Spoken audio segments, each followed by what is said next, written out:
안녕하세요. 부의 독서입니다. 일요일입니다, 여러분.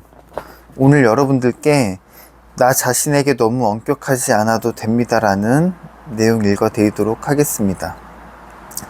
인간관계에서 이해할 수 없는 일이 벌어졌을 때, 트집이 잡혔을 때, 내가 잘못했어. 나만 잘했어도 라는 자꾸 반성하는 사람이 있습니다.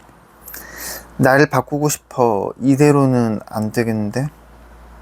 라며 자신을 바꾸고 싶어 하는 사람은 어쩌면 스스로에게만 너무 엄격한 건지도 모릅니다.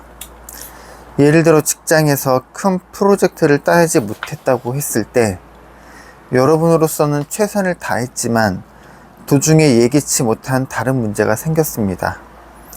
애당초 내정자가 있거나 거래처의 상황이 생각과 달라졌을 수도 있죠. 그런데도 상사는 이게 뭐야? 그 건은 진행이 잘 안 된 거야?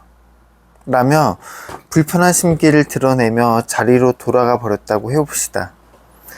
이럴 때 100% 내 잘못이야. 상사를 화나게 했어. 라고 생각하는 사람이 있습니다.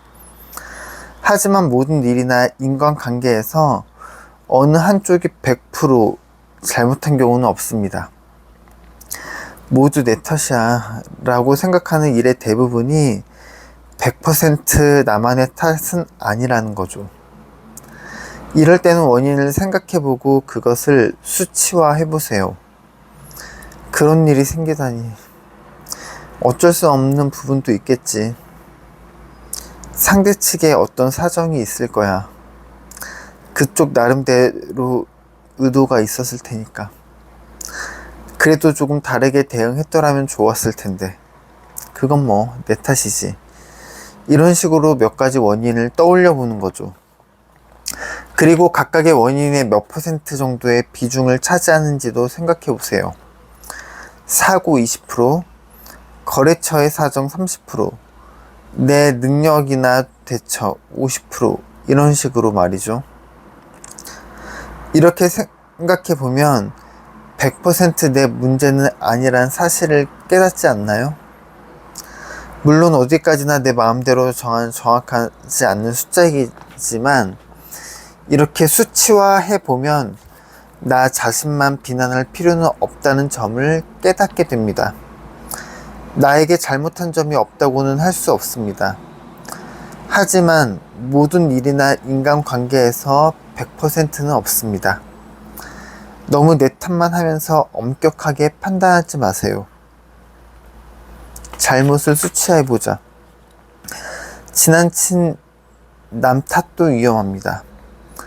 반대로 100% 상대방이 잘못했다고 생각하는 사람도 있습니다. 무슨 일이건 남 탓을 하는 사람 말이죠. 뭔가 문제가 생겼을 때 내 탓만 하고 자책사고라고 남 탓만 하는 성향을 타책사고라고 합니다. 자책사고도 문제지만 무슨 일이건 남 탓을 하는 타책사고도 위험합니다. 타책사고는 사람은 직접적인 스트레스를 느끼지 않습니다. 하지만 내가 고쳐야 할 점이 보이지 않기 때문에 발전하기가 쉽지 않고 주변 사람들과 문제도 많고 신뢰관계를 형성하기 어렵다는 간접적인 문제로 스트레스를 느끼기 쉽습니다. 타책사고가 너무 강할 때는 어떻게 하면 좋을까요? 조금만 다르게 생각하는 습관을 들여보세요. 만약 전부 상대방 탓이라며 짜증나거나 항상 부모님 탓에 일이 잘 안 풀린다고 느껴 우울해질 때 이렇게 생각해 보는 겁니다. 100%는 아니지. 만약 100%가 아니면 그 외에는 어떤 것이 있을까? 100%는 아니지. 예컨대 배우자가 집안일을 하지 않아서 혼자 다 하느라 매일 녹초가 된다면 내가 녹초가 되는 것은 정말 100% 배우자의 탓일까요? 배우자에게 무슨 일을 하면 좋을지 말하지 않았거나 집안일 하는 방법을 알려주지 않았거나 너무 당연히 알아서 해야 한다라고 생각했다거나 한 번쯤 집안일을 할 거면 완벽하게 하라고 역정을 냈을지도 모릅니다. 이런 경우라면 내 탓인 부분도 조금은 있는 것 같죠. 이렇게 만약 100% 배우자의 탓이 아니라고 하면 그 외에는 어떤 원인이 있었던 거지라고 생각해 보자는 거죠. 내가 잘못한 점이 있다면 말하는 방식이려나? 내가 너무 완벽하기를 바란 건지도 몰라. 미리 해두라고 이야기하지 않았던 것도 하나의 원인인 것 같아. 이런 생각을 떠올리는 사이에 느껴지는 부분이 있을 겁니다. 아, 나에게도 잘못한 부분이 있구나. 어떤가요? 100%남 탓하는 나를 바꾸는 계기가 되지 않을까요? 나를 비난하지 말라는 이야기가 아닙니다. 이유나 원인을 생각해 보는 것과 내 책임을 추궁하는 것은 다릅니다. 인간은 쉽게 나는 틀리지 않았어 라고 생각하는데 나도 틀릴 수도 있고 착각할 수도 있습니다. 나에게도 잘못된 점이나 원인이 있었는지도 모릅니다. 이유나 원인을 파악해 보세요. 그럼 어느 정도는 문제를 피하며 살 수 있습니다. 나도 틀리거나 착각할 수 있다. 세상 만사를 남 탓으로 보는 사람들의 세상은 얼마나 작을까? 실수한 나를 지나치게 비난하지 마세요. 크게 잘못하지도 않았는데 미안해하는 버릇이 있는 사람이 있습니다. 쉽게 미안하다고 말한다거나 매일 야근을 하는데도 내가 일을 잘 못했기 때문이라고 생각한다거나 바빠도 메시지 답장부터 얼른 해줘야겠다고 생각하는 사람들 말입니다. 칭찬받아도 아니에요 라고 말하며 손사래를 치는 사람도 있습니다. 이처럼 자신을 필요 이상으로 낮추며 살아가는 사람들이 있습니다. 물론 내가 잘못하거나 실수했을 때 죄송합니다 라고 바로 사과할 수 있는 것은 장점입니다. 또 내가 잘못하지 않았더라도 죄송합니다 라고 사과함으로써 상대방의 화가 한풀 꺾인다면 사과하는 것도 나쁘지 않죠. 죄송합니다 라는 말을 무기로 사용하는 경우니까요. 상대방이 감정적이라 이야기를 듣지 않는다면 일단 죄송합니다 라고 말하며 냉정해지기를 기다립니다. 일종의 마취총 같은 거죠. 이처럼 죄송합니다 라는 말을 무기로 쓸 수 있다면 저는 그것도 좋다고 생각합니다. 이런 말을 쓰는 것도 관계의 기술 중 하나니까요. 하지만 죄송합니다. 다음부터 제가 뭐라고, 제가 잘못해서처럼 나를 부정하는 말을 하는 것은 주의해야 합니다. 그럴 때는 잠시 멈춰보세요. 예컨대 업무를 실수했을 때 나도 일을 제대로 못하는 멍청이야 라며 우회질 때가 있습니다. 물론 실수한 나를 비난하게 되는 기분도 이해합니다. 또 내 실수 때문에 피해를 입은 상대방에게는 반드시 사과해야 하는 것도 맞습니다. 그러나 업무 중 실수를 나는 멍청이다라는 자기 부정과 바로 연결하지는 마세요. 실수를 사과하는 것과 실수 때문에 나를 부정하는 것, 이 두 가지를 구분해야 합니다. 실수한 뒤 바로 나는 멍청이야, 이런 실수를 하다니 남들이 뭐라고 하겠어 처럼 자신을 부정적으로 평가하는 행동은 멈추세요. 곧바로 답장하지 못한 것을 사과하는 것은 좋지만 나는 사람을 기다리게 만드는 이기적인 사람이야 라고 자신을 부정하지는 마세요. 생각지도 못한 칭찬을 받아서 놀랐다는 괜찮지만 나는 그렇게 칭찬받을 만큼의 가치는 없는데 라고 자신을 부정하지 마세요. 일단 나를 부정하는 마음이 느꼈다면 잠시만 이 마음을 내려놓기 바랍니다. 이렇게 생각하는 것만으로도 충분합니다. 나를 부정하는 마음을 잠시 내려놓자. 좋습니다. 이렇게 한 걸음 다음부터 이렇게 하자로 바꾸면 후에도 긍정으로 할 수 있습니다. 내가 가진 본래의 내 모습을 소중히 여기세요. 주변 사람들이 여러 가지 충고를 해줄 때가 있습니다.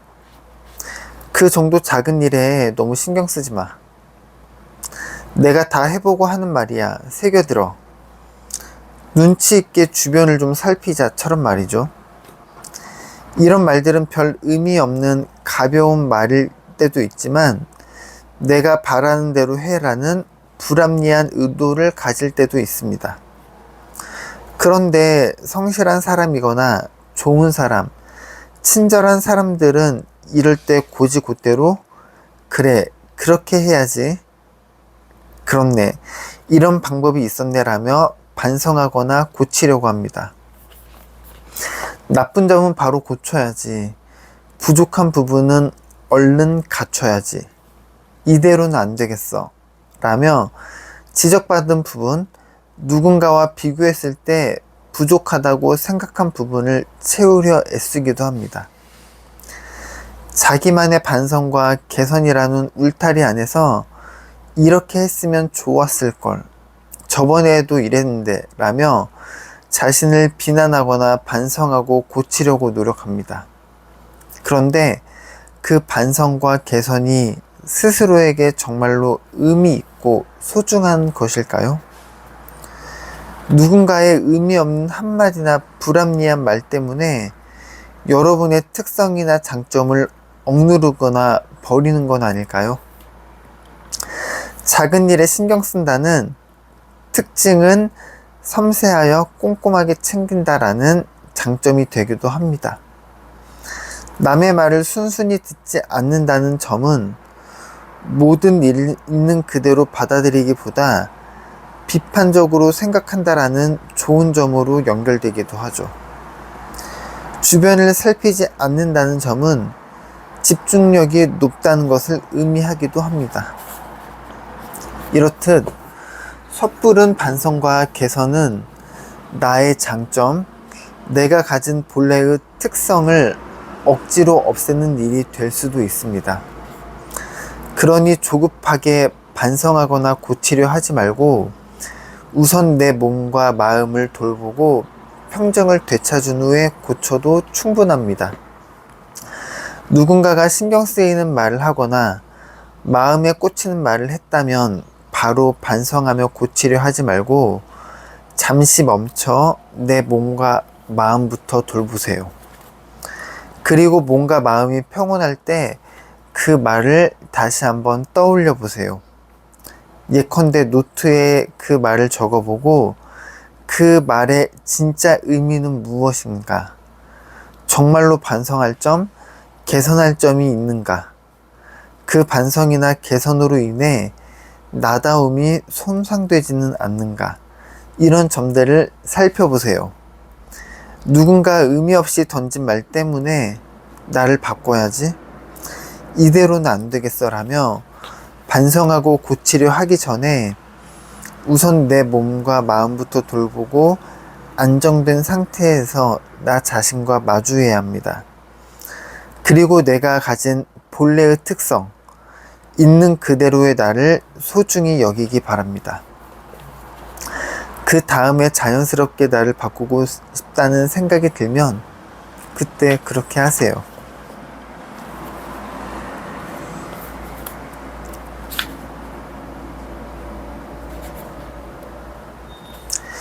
신경 쓰이는 말이 어떤 말이 있을까요? 그런 말 때문에 나를 고치면서 나를 개선해야 할, 그러면서 나다움을 잃은 거는 어떤 게 있을까요? 실수한 자기 자신을 지나치게 비난해서는 안 됩니다. 그리고 주변의 비난 때문에 혹시 내가 나를 바꾼다고 해서 나다움을 잃어서는 안 됩니다. 왜냐면 사람마다 각자의 특성이 있기 때문입니다. 오늘 일요일입니다, 여러분. 좋은 하루 보내시길 바라고 저는 내일 더 좋은 영상으로 인사드리겠습니다. 끝까지 시청해 주셔서 감사합니다.